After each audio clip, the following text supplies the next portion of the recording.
Hello everyone and welcome back to another AFK journey video. So in Clashfronts we are now going to be moving into week 2 and I want to show you guys my updated teams. So we'll go ahead and begin by talking about the free-to-play team lineup that I've set for this week.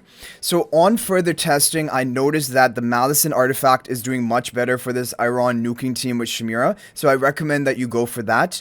Yeah, and Nero in front of Shimira, otherwise the heroes are exactly the same. And having Iron and Shimira onto those faction talent tiles if you do have 20 Graveborn faction talents like I do. For team number 2, it is going to be, you guys have seen this team before, which is the Tossy Bonnie Stroll team with Lily May. And for the free-to-play teams, this is what I would recommend running. And if you have 2 Graveborn faction talent tiles, you can put both Bonnie and Tossy onto the faction tile. It's a little bit weird about Tossy because the faction tile actually will drain 60% of your health right from the beginning of the match. And that is going to cause Tossy to immediately proc one of her invincibilities. But I think the effect of the Graveborn faction talent tile, which will be bonus damage dealt as well as bonus attack, increasing your attack on getting a kill or assist. I think that's really good for Tossy's solo potential later on. But definitely you could also go for Lily May on the tile and see which one does better. And I think Light Call Spell is going to be a good artifact here.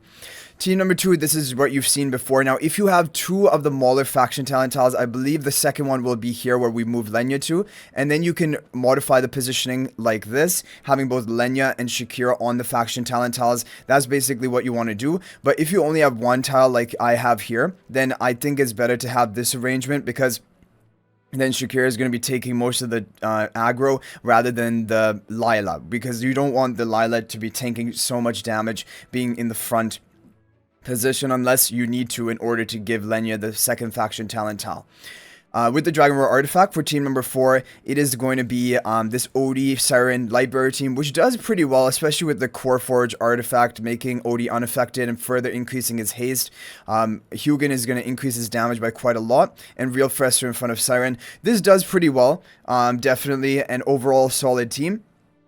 Good light bearer option using heroes, which probably you guys will have built up. And then for team number 5, I decided you should probably go for like a Graveborn type team because there are some decent leftover Graveborn heroes. Now, you don't have to use Velka.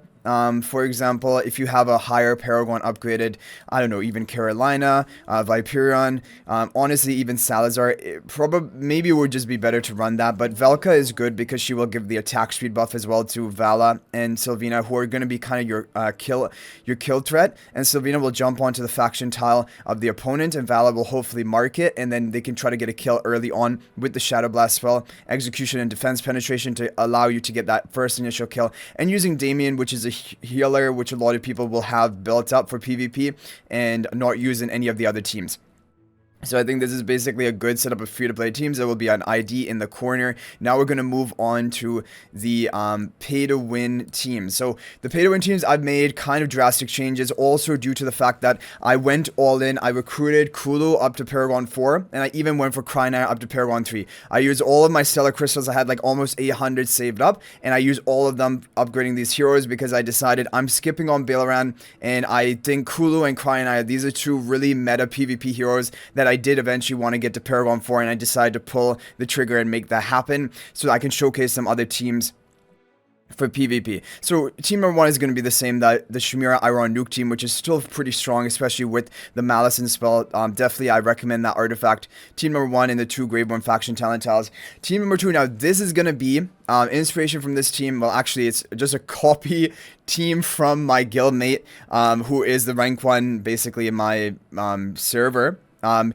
this is what he is running, and it's a really good team. Basically, it is a Graveborn Stroll team with Bonnie, Citrana, and Taline, and you can also run this with Igor. For example, if you have an upgraded Igor and you want to run him rather than Thorin, potentially this could even be better. But I like Thorin. I think Thorin's a really solid hero. Also, he's going to protect the Citrana, allow her to survive better, and then Ludovic is going to be healing your team. And with the Shadow Blast spell to finish off enemies, it gives you defense penetration, execution, Bonnie debuff is going to be spreading. Citrana debuff, reducing the vitality of enemies, is going to be spreading. You're going to be dealing a lot of magical damage per second, and Teline can also just destroy the enemy team. So this is actually a very strong team. I'm excited to do it this week, and this is one of the reasons I've been prioritizing Citrana from the Dream Store. She's almost going to be Paragon 4 on my account, and I've upgraded her to plus 15 exclusive equipment, but that is not needed. That is only if you have so many resources left over, and you can spare it on kind of a niche PvP hero. Citrana is totally fine at plus 10 exclusive equipment, but because I did, I went for that.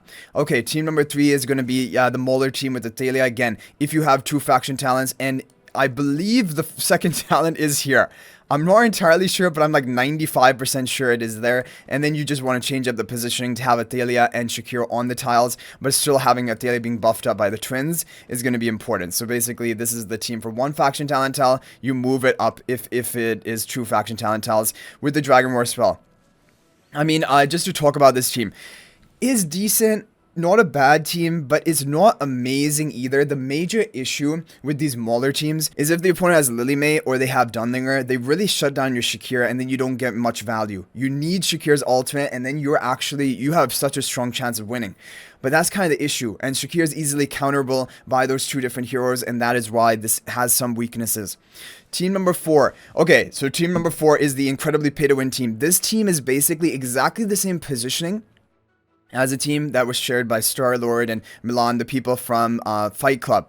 And this is a very good team.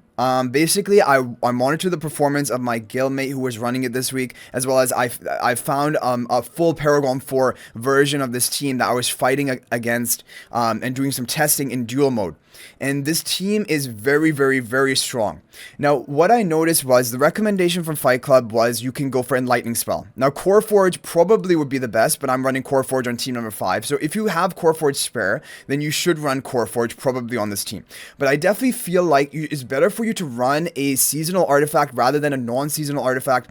Even though Enlightening Spell does make the Kulu unaffected in the back, I don't think it's enough value to give up on the boosted stats you get from the seasonal. And I noticed Stormlash spell, this was doing so well for me in my testing.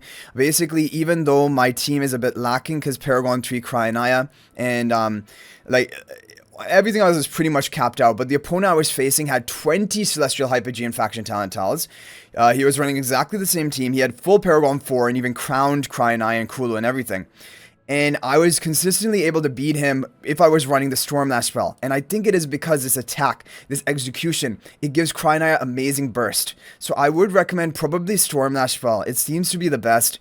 Really good for a comp like this. And this stat distribution is really good for PvP attack and execution. So that's basically it. But of course, this is a very pay-to-win team. You have to run the Celestial Hypogean faction talent tiles. So you have to have 3 Celestial Hypogean. And ideally, you would want to have your Kulu, Cryonaia, minimum Supreme Plus. But if you're competing in higher tiers, even Paragon. Moving on to team number 5. Now, this team also doing very well for me. Dionel Dunlinger is just pretty strong in Clashfronts. So now, the thing was, Celestial Hypogean faction tiles, this is what I was running in the previous week, and you guys remember that. That's even the one recommended from Fight Club. But the problem I have with Celestial Hypogean faction talent tiles is that at the beginning, you have reduced attack. The Celestial Hypogean faction tiles reduce your attack, increase your energy gain. That is not good for Dionel, because a lot of Dionel's bursting is actually even before he casts his ultimate. I know it gives him energy recovery so he can get off his ultimate faster, and then his attack, he gets an attack buff, which makes up and compensates for the attack nerf. But the thing is that attack debuff at the beginning of the match, all of his initial damage, his burst true damage, it's just kind of not great. So I thought, okay, go back for Wilders, because Wilders does well in Dionel comps as well, because you have all these supporters. We have Pheromore to buff up the Dionel. He's the biggest attack buffer basically from the Wilder faction. We have Leica to buff up the attack speed of Dionel, and then we have Damien for some healing, but also for his haste buff to further buff up the Dionel, and then Dunlinger preventing the enemy ultimates. And I found that this sort of compact formation in the back did end up being the best in Core Forge spell. With this team, I was able to beat even a 20 Celestial Hypogean faction talent, Kulu, Cryonaia team that you guys saw. And basically, I think this is just an insane team. But of course, it's very pay to win, only if you have Dionel. which was already built on this account. I would not advise anyone to begin building Dionel right now, but this is basically just for Clashfronts, the 5th strongest team that I have. Anyway, guys, that is going to be it for all of the pay-to-win and free-to-play teams. Hopefully this is helpful. If you have any other teams that work for you, feel free to share them in the comment section. But I am very, very pleased with these current lineup of teams that I have here, and I'm really excited for it. And the only major things I need to do is I need to get Cryonaia to Paragon 4, but whenever more pop-up bundles or something come, that's when I'll be able to get more stellar crystals for that. And also I need to get Citrana to Paragon 4. That is going to be pretty soon. But other than that, it's pretty much capped out. So I hope you guys enjoyed the video. Thank you for watching. That is going to be it for this one. If you're not already subscribed to our YouTube channel, please smash that subscribe button. Also, feel free to join my AFK Journey Discord server. There's a link to that in the description of this video. And finally, if you're thinking about making a purchase in AFK Journey, please use my affiliate link for the official Firelight store. There's a link to that in the description of this video and a pinned comment. There's the best way you can support me at no extra cost to you. So thanks for watching. I'll hopefully see you in the next video. And until then, everyone, peace out for now.